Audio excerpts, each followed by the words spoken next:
Welcome back to Broken Electronics. I'm Lee, and I would like to take the opportunity to wish each and every one of you a most happy, prosperous, and particularly healthy 2022. Filled with the hopes that this will be better than either 2020 or 2021, because how could it help it? And on a channel note, I had hoped that, I don't have any illusion that this is ever going to be a really big channel, but I had hoped that perhaps we would reach the 600 subscriber mark before the end of the year. Lo and behold, the morning of New Year's Eve, I awoke, checked the channel, we had hit 600. On my last check, we were at 604, so I'd like to thank every one of you who have found these videos to be valuable enough and entertaining enough to take the time to subscribe. Tell your friends. I don't know. In any event, thank you very, very much. I do apologize. The quality of this introduction is probably not up to the norm that you might see. I am recording it on my PowerMac G5 Quad, which is the subject of this little video. More so, the operating system. About 3 weeks ago, I installed Sorbet Leopard. I think the video came out about 2 weeks ago. And I promised at that point that we'd have a follow-up with some benchmarks and real-world tests and some thoughts about the operating system.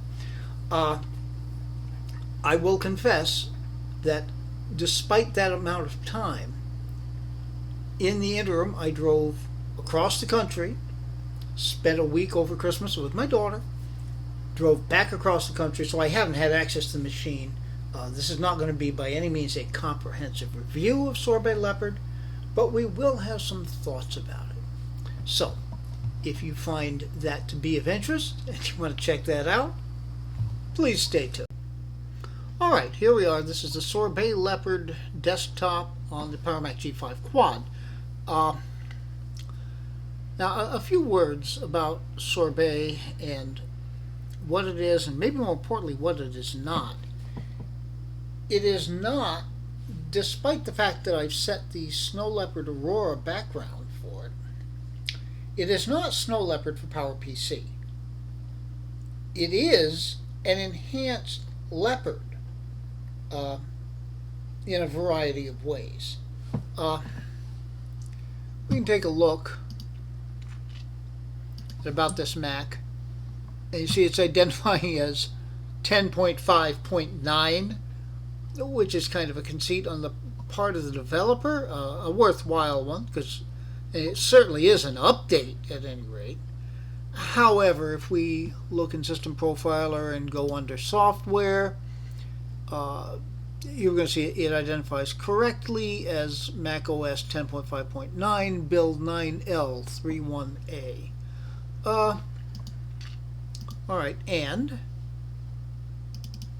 if we similarly look in Startup Disk, it identifies once again as 10.5.8. So it basically is 10.5.8 with some revisions to perhaps make it behave a little bit more like Snow Leopard.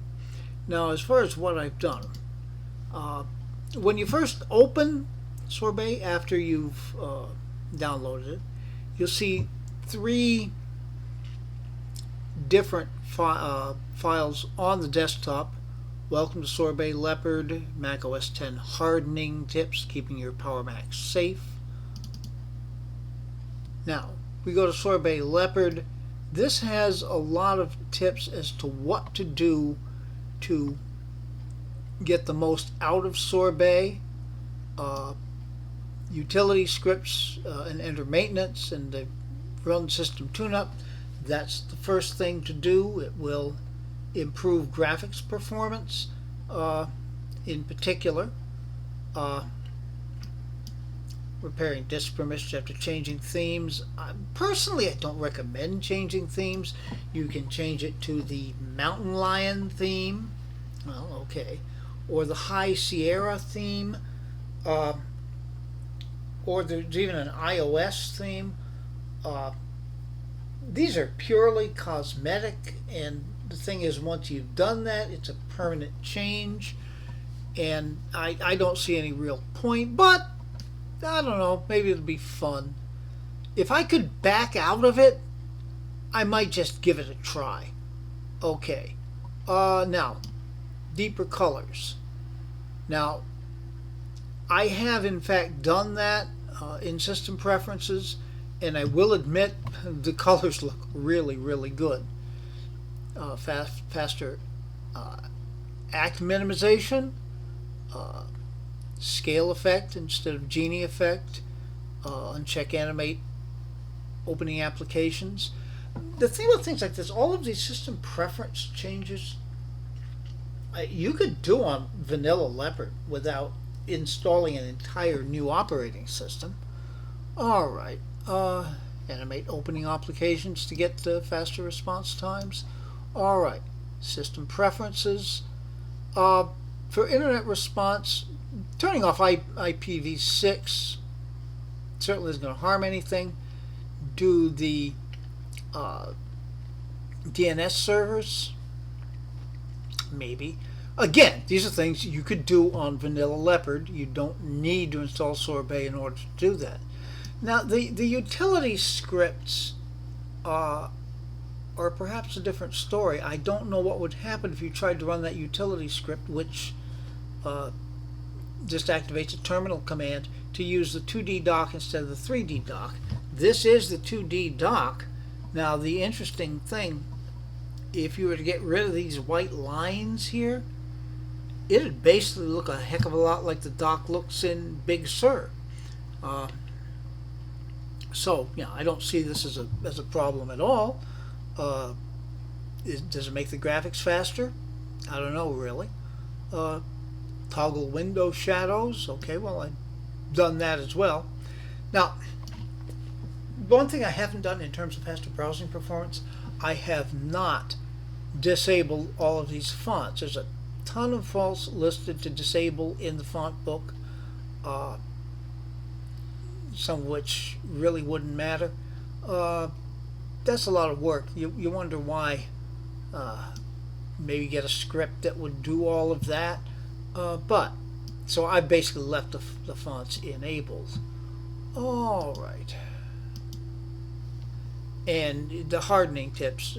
These, keeping the Power Mac safe, these are interesting in terms of suggestions as to how to use a Power Mac here in the modern world. All right. Now that's basically the overview we've got here.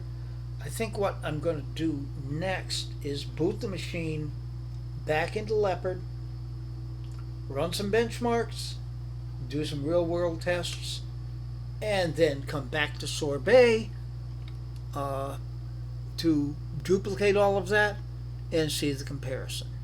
So if you want to see all of that, please stay tuned.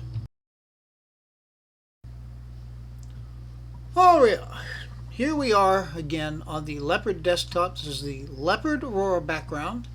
I've always loved this background. The obligatory look at about this Mac.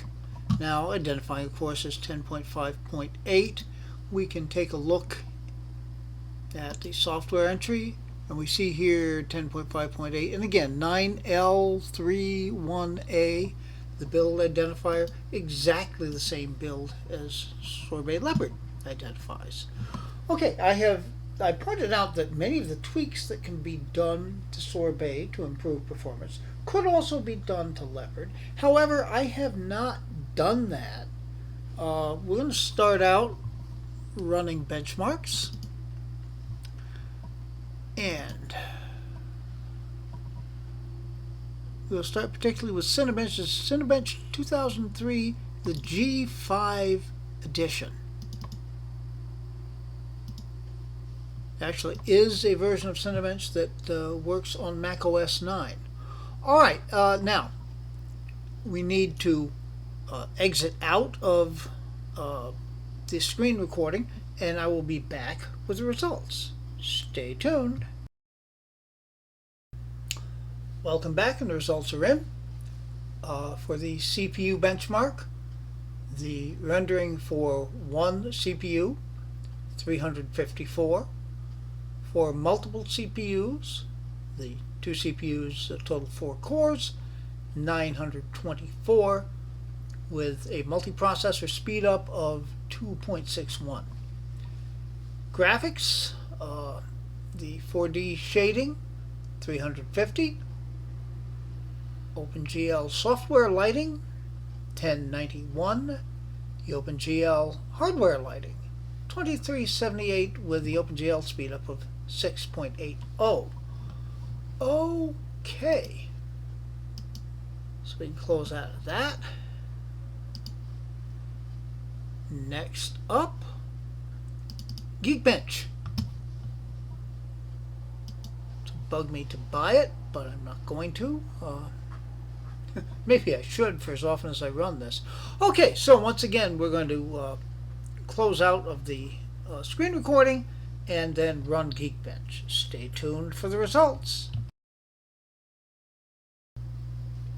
Welcome back again, and here's our Geekbench score. The overall score, 3484. We can see here processor integer, processor floating point, memory performance, memory bandwidth. But we'll focus primarily on the overall score. Alright, now, honestly, I was going to run OpenMark, but I think I'm not going to save time. Because I know what's going to happen. OpenMark is the most consistent benchmark I've ever seen.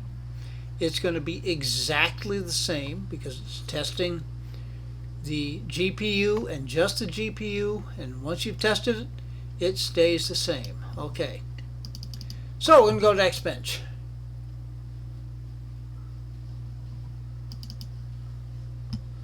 Alright, and we're of course going to run all of the tests, and once again I've got to quit out of the screen recording and then we will run Xbench. So please, to see those results, stay tuned. Alright then, we're back for the Xbench tests. Our total here, 159.98. CPU test, 150.59. Thread test, 192.54. Memory, 161.24. Subtest of system and stream. Quartz graphics, 159.01. OpenGL, 104.96. The disk test, 295.83, with a sequential of 195.72 and a random of 605.55. Okay, now I have saved this and we will be able to compare that. Okay, and I should say, if I have not said already, I am not expecting dramatic changes in these benchmarks. The hardware, of course, is exactly the same. It is the same system. The only difference is from vanilla Leopard to an enhanced Leopard. So there may be a difference, but I don't think it's going to be that dramatic. We shall see. Okay, I'm going to need to switch now to a camera capture. I want to do a couple of real-world tests. I'm going to do an opening of NeoOffice to the point that it's usable. One of the things that Sorbet is supposed to do is open applications faster. I think that will be a reasonable test of that. And then Interweb PPC going to ESPN to the point that that is viewable, since internet response is also supposed to be faster on Sorbet. Okay, so let me get that all set up, and if you don't mind, it will be just mere seconds, or milliseconds for you, so stay tuned. Okay, and we're back. In terms of real world tests, I'm going to try to keep this at a minimum. Two things that Sorbet claims to excel at over Leopard are opening of applications and internet response. I'm thinking of Interweb PPC there. All right, so I'm going to test that really with only two. Admittedly, this is a small one. I'm going to open NeoOffice and see how long it gets to the point where NeoOffice Writer is completely responsive. So, here we go. You see the bouncing animation, that will be turned off in Sorbet, and we'll see if that makes any real difference.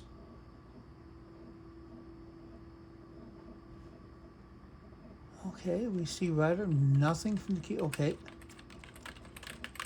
Okay.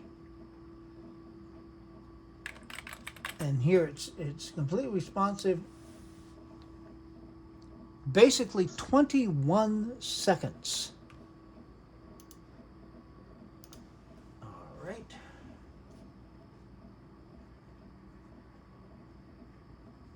Now, we don't need to save that, of course. Now, my other test in terms of internet response, going to Interweb PPC, and I'm planning on another video this week, if I have the time to get to it, talking about browsers on PowerPC machines due to the end of development of 10.4 Fox. I'll talk more about that when I get to that video, but here we are. Now, I used to use CNN for this, but you know, the political climate and everything. All right, so we're going to see how long it takes us to get to CNN and have it be truly usable. I pick ESPN because it loads so much stuff in the background. You can see it loading down here.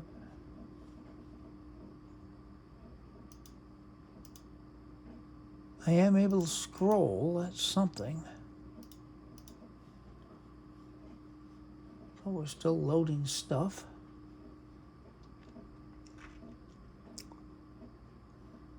Sorbet is supposed to use certificates taken from the High Sierra period, which should be better in date than anything that Leopard has to offer. Now, whether that happens on Interweb, I don't know.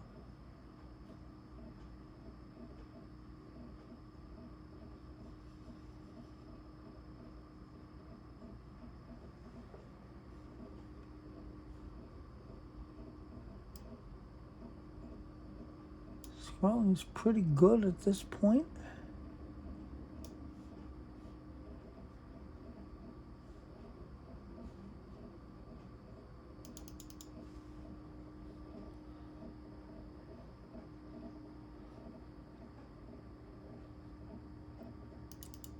Can we click on a link and have it open up?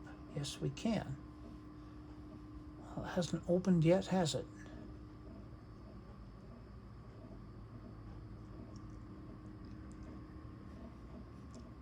All right.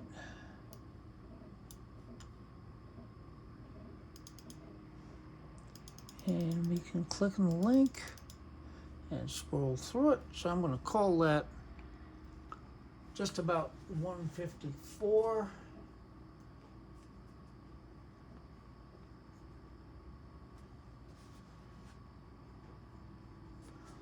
Okay, now there are certainly other things. I'll close out of that. YouTube full screen. I know that both can do that. I'll talk about that later. But we need to get out of this, boot back into Sorbet, and get the comparisons. So please stay tuned. Okay, we're back with our results. And we have here CPU benchmark. One CPU rendering 355, which is up slightly, very slightly, 354 on Leopard. The multiple CPU 933, again up slightly, 924 on vanilla Leopard, with the multiprocessor speed bump 262 up from 2.61. Alright, now graphics, the 4D shading 344 went up to 3, that's down a little, it was 350 on vanilla Leopard. OpenGL software lighting 1080, again down slightly from 1091 on Leopard. OpenGL hardware lighting, 2425, up.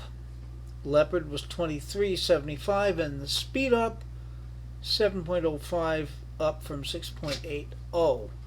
Okay, so that's Cinebench, and our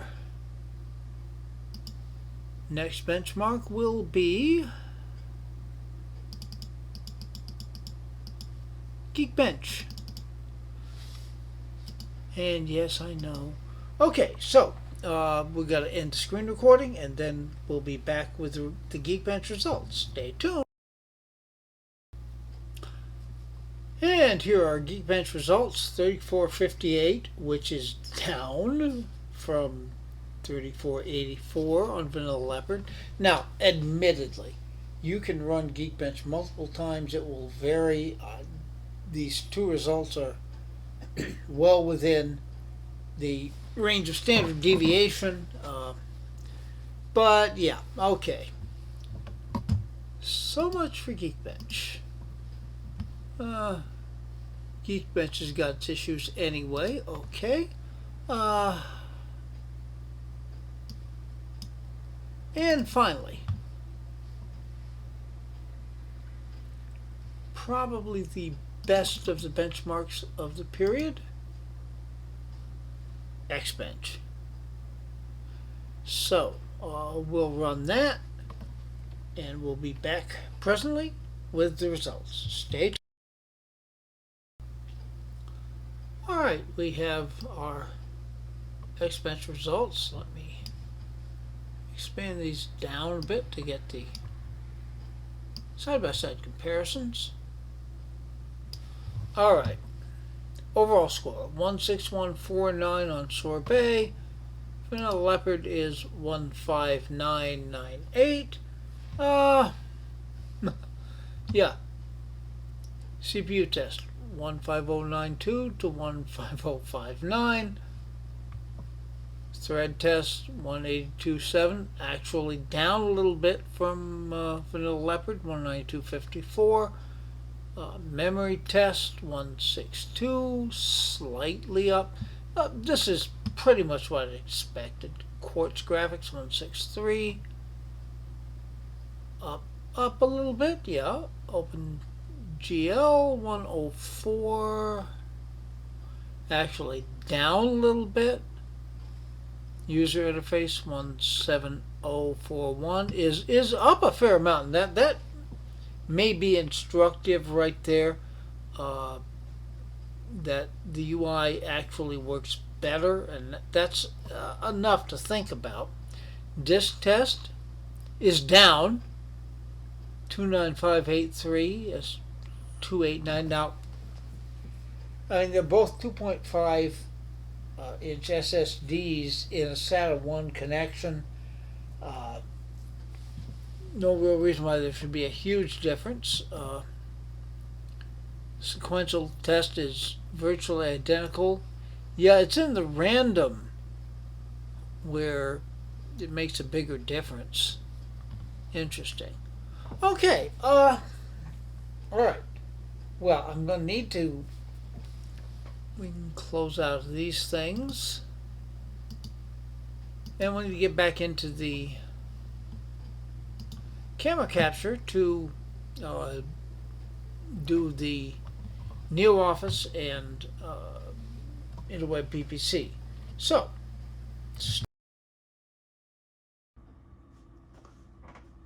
alright, with all of that done, let's now go at the NeoOffice test.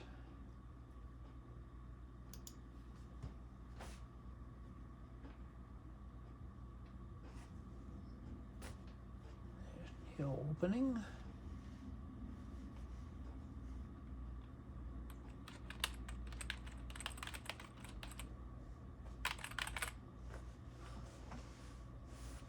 All right. Well, admittedly, quite a bit quicker. On Vanilla Leopard, it was 20.59, and here it was 16 seconds. Noticeable. Definitely noticeable. All right. Now, we'll open interweb.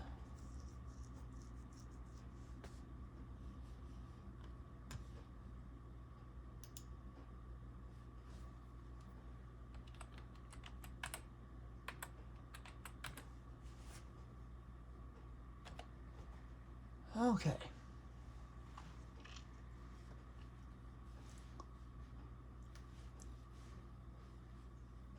Obviously, we've got some time lapse here, so it looks a little different. Transferring data. We can scroll.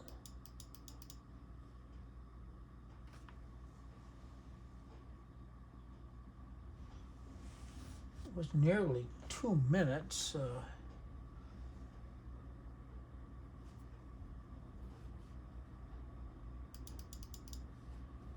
Let's see.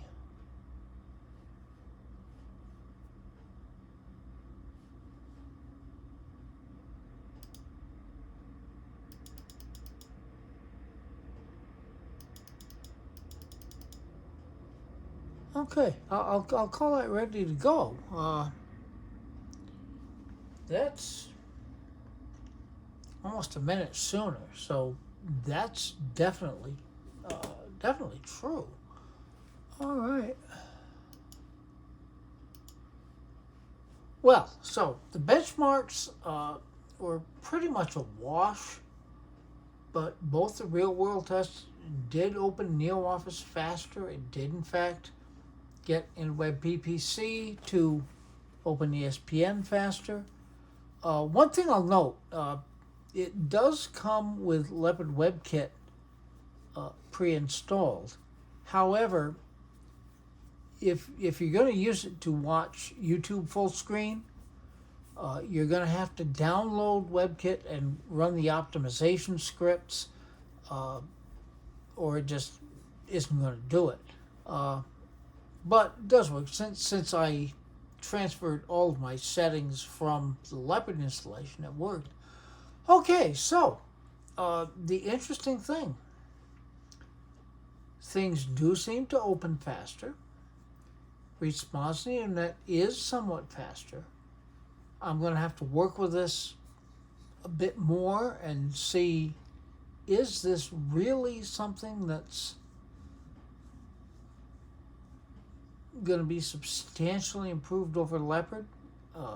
It's pretty close right now, but maybe so. In any event, I certainly compliment the developer of this. It's a worthy effort, and maybe it will improve as things go on. Okay, in any event, be good to other people. They need it and deserve it. Be good to yourselves. Everything has to start from that. We can make the world a better place.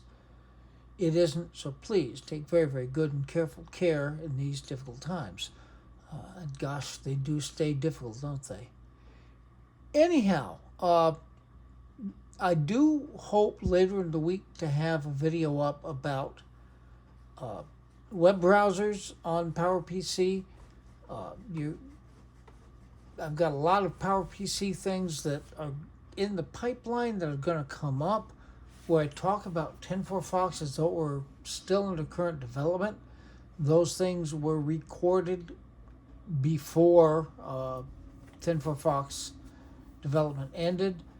So I do want to do a video that talks about interweb PPC and options for moving forward with supported web browsers on PowerPC. In any event, until that and many, many, many other things are available on the channel, this has been Broken Electronics.